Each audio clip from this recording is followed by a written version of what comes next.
আমি অল্প অল্প করে নিজেকে সরিয়ে নিচ্ছি সেসব জায়গা থেকে, যেসব জায়গায় আমি নিজের উপস্থিতির মূল্যায়ন পাইনি। আমি গুরুত্বের লোভী, গুরুত্ব না পেলে অস্থিরতায় পড়ে যাই, আর তখন দ্রুত সেসব জায়গা থেকে সরে যাওয়াতে শান্তি অনুভব করি। বন্ধুত্ব, আত্মীয়তা কিংবা পছন্দের মানুষজন সব কিছু হেসে হেসে ত্যাগ করতে পারি যদি সেখানে গুরুত্ব না পাই। নিজের প্রতি এতটুকু ভালোবাসা থাকা অবশ্যই দোষের না। সুপ্রিয় দর্শক, আসসালামু আলাইকুম। আপনারা সবাই কেমন আছেন? নিশ্চয়ই ভালো আছেন। আলহামদুলিল্লাহ, আমরা পরিবারের সবাই বেশ ভালো আছি। তাই প্রতিদিনের মতো চলে আসলাম আপনাদের মাঝে আর একটা নতুন ভিডিও নিয়ে। কেমন আছেন আমার সমস্ত মিষ্টি আপুরা? নিশ্চয়ই ভালো আছেন। যে যেখানে আছেন সুস্থ আছেন, নিরাপদে আছেন। আজকে কী কী কাজ করলাম তা আপনাদের মাঝে তুলে ধরলাম। ভিডিওটি স্কিপ না করে সবাই দেখতে থাকুন। দেখতে দেখতে তো প্রায় রমজান মাস শেষ হয়ে যাচ্ছে। রমজান উপলক্ষে এদিকে ঘরের যত কাজ কাম আছে গুছিয়ে নিচ্ছি, কারণ ঈদ আসলে সব কিছু ঘরের গুছগাছ করার একটা উৎসাহ জাগে। সচরাচর সবসময় এরকম পরিষ্কার করার উৎসাহ জাগে না। তাই রমজান শেষ হয়ে যাচ্ছে, ঈদ উপলক্ষে যত ঘরের ময়লা আবর্জনা সব কিছু পরিষ্কার করে নিচ্ছি। আর এদিকে আমি কথা বলতে বলতে কাজ শুরু করে দিয়েছি। এদিকে আমি ফ্যানটা পরিষ্কার করে নিয়ে এখন জুতার র্যাকটাকে পরিষ্কার করছি। ভাবছি কতদিন যে জুতার র্যাকটা পরিষ্কার করব, অনেক ধুলাবালি জমে আছে। তাই আজকে জুতার র্যাকটা পরিষ্কার করে নিলাম, ফ্যানটা মুছে পরিষ্কার করে নিলাম। আসলে রমজান মাস বরকতের মাস, তাড়াতাড়ি শেষ হয়ে যাচ্ছে। জানি না আগামী রমাদান পর্যন্ত বাঁচব কিনা, আল্লাহ পাক ভালো জানে। তা আল্লাহ পাকের কাছে শুকরিয়া আদায় করি যে আল্লাহ পাক সবগুলো রোজার তৌফিক দান করেছে, আর যে বাকি কটা রোজা আছে সবগুলা যেন ছয় সালামতে ডাকতে পারি, এবং আগামী রমাদান পর্যন্ত আল্লাহ পাক সবাইকে বাঁচিয়ে রাখে, নেক হায়াত দান করে সবাইকে সুস্থ রাখে। যাই হোক, কথা বলতে বলতে এদিকে আবার আমি বিছানাটা ঝেড়ে পরিষ্কার করে নিচ্ছি, কারণ বাচ্চারা এখন বাসায়, এরা এরকম ময়লা করে বিছানা। দিনে কতবার যে বিছানা পরিষ্কার করতে হয় তা আল্লাহ পাক ভালো জানে। যাই হোক, কী করব, বাচ্চা কাচ্চা থাকলে এরকমই। এদিকে বিছানা পরিষ্কার করার পর এখন আমি রুমগুলোকে ঝেড়ে পরিষ্কার করে নিচ্ছি, কারণ বিছানা ঝাড়ার পর আমি রুমগুলো ঝেড়ে পরিষ্কার করে নিই। যত ময়লা আছে বিছানার ময়লা নিচে পড়ে, তারপর ঘরের ময়লা, সবগুলো ময়লা এখন ঝেড়ে আমি পরিষ্কার করে নিচ্ছি। আর আমাদের দৈনন্দিন জীবনের কাজই এগুলো প্রতিদিন ঘুম থেকে উঠে নিজে ফ্রেশ হও, রুম পরিষ্কার করো, বিছানা পরিষ্কার করো, বাচ্চা কাচ্চাকে খাওয়া, রান্না বান্না করো, এই আর কি। যাই হোক, আল্লাহর কাছে শুকরিয়া আদায় করি যাতে আল্লাহ পাক সবগুলো রোজা রেখে জন্য সংসারে সব কাজ করতে পেরেছি। যাই হোক, কথা বলতে বলতে আমি এদিকে রান্নাবান্না শুরু করে দিয়েছি। দুপুরে আমি অফ ক্যামেরা গোসল করে এরপর দুপুরে রান্নাবান্নার জন্য সব কিছু রেডি করে নিয়েছি। যেহেতু আমার ছোটো বাচ্চা আছে, তাদেরকে খাওয়াতে হবে, তাই আমি রান্নাবান্না করে নিয়েছি। আর এদিকে আমি আজকে বাচ্চাদের জন্য ফ্রেঞ্চ ফ্রাই বানাবো, তাই এই জন্য আমি আলুগুলোকে কেটে এখন সিদ্ধ করে নিচ্ছি। আর এদিকে আমি মাছগুলোকে ভেজে নিচ্ছি। আজকে মাছ দিয়ে টমেটো দিয়ে রান্না করব।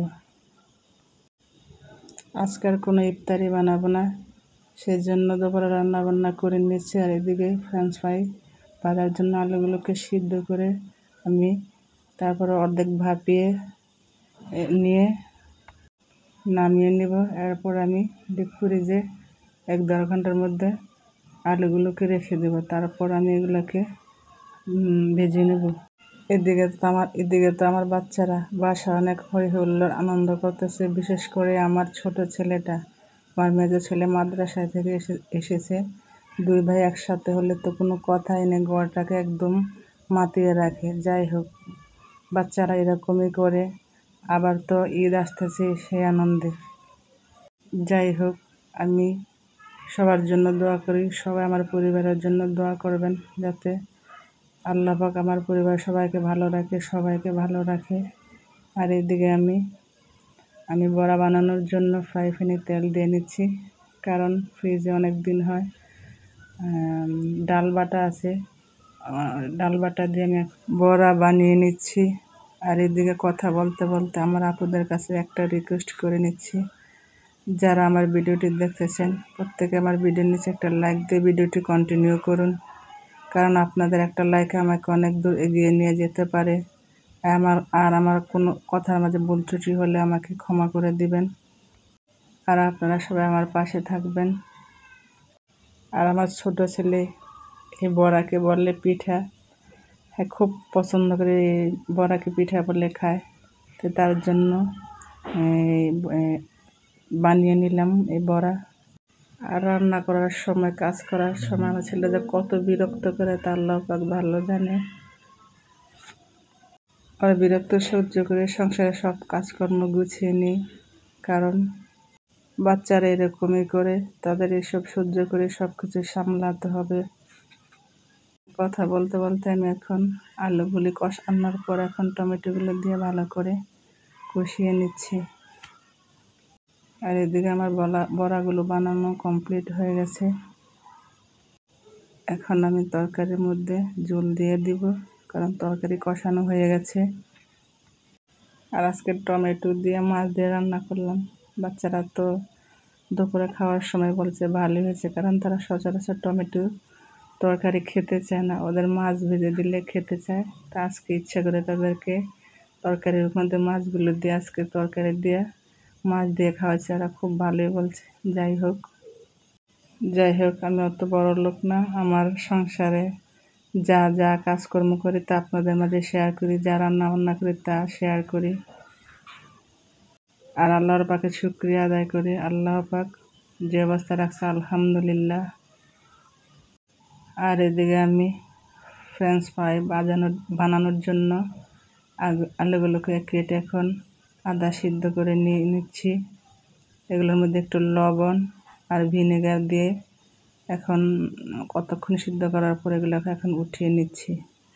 আর ফ্রেঞ্চ ফ্রাই হলে তো কোনো কথাই নেই, আমার ছেলেমেয়েরা খুব পছন্দ করে ফ্রেঞ্চ ফ্রাই, চিকেন ফ্রাই, এগুলো ওরা খুব পছন্দ করে, ওরা সস দিয়ে খায়। এখন এগুলোকে ফ্রিজ থেকে নামিয়ে ভেজে নিচ্ছি।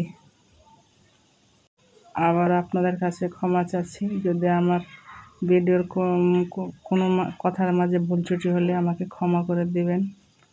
আর আমার ভিডিওর কোনো অংশ জুড়ে যদি কোনো ভিডিওর কোনো অংশ জুড়ে যদি এতটুকু ভালো লেগে থাকে, তাহলে আমার ভিডিওটিতে একটা লাইক দিয়ে কন্টিনিউ করবেন এবং আমার চ্যানেলটি সাবস্ক্রাইব করে আমার পাশে থাকবেন।